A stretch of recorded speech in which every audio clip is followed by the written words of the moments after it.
You are staring at a cow's udder, and you have made a terrible decision.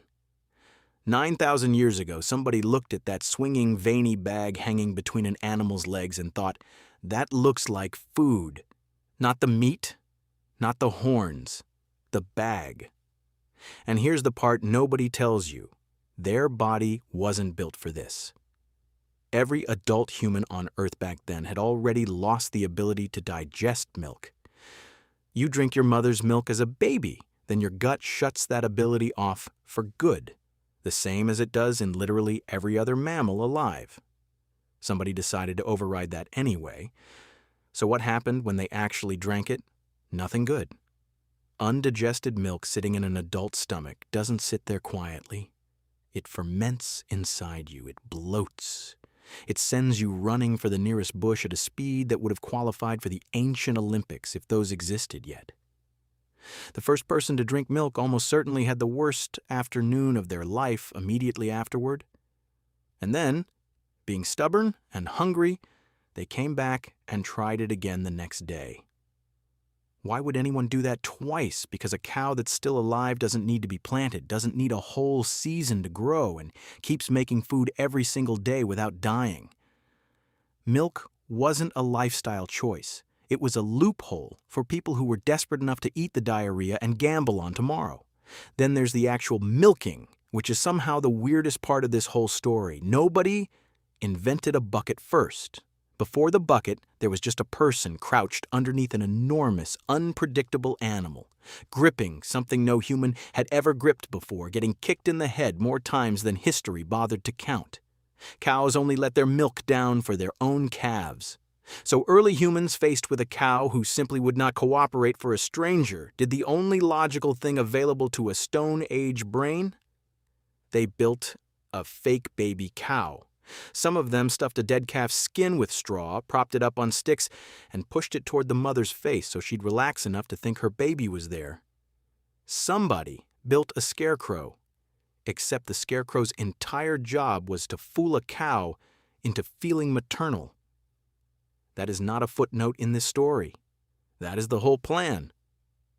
And then there's the first milk, the stuff a cow produces right after giving birth. Thick and yellow and nothing like what you'd expect. It's so rich and strange that some ancient people didn't even try to drink it.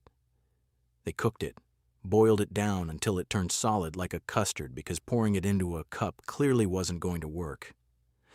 Imagine being handed a bowl of thick yellow liquid from an animal you'd never milked before with zero instructions and deciding the correct move is to put it over a fire and see what happens.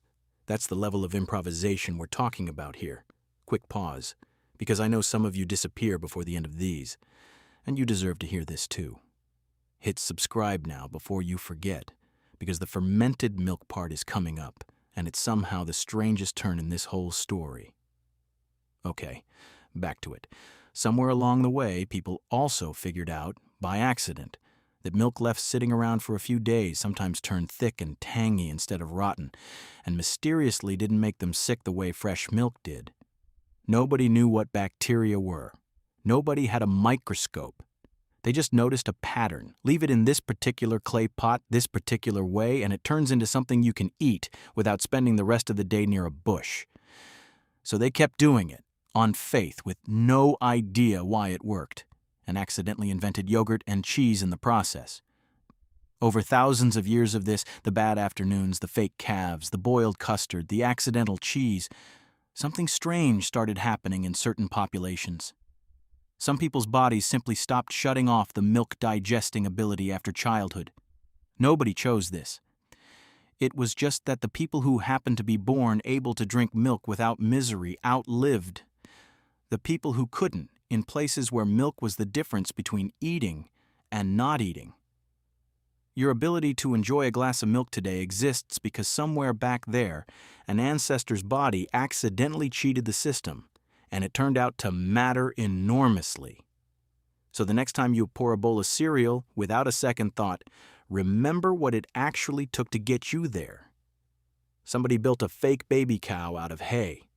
Somebody boiled first milk into a custard because they had no idea what else to do with it. Somebody spent a genuinely horrible afternoon near a bush and came back the very next day to try again anyway. Subscribe if you want more of the history they skipped, and drop a comment with the detail that got you. And if you know someone who's lactose intolerant, send them this one. Their body remembers something yours forgot.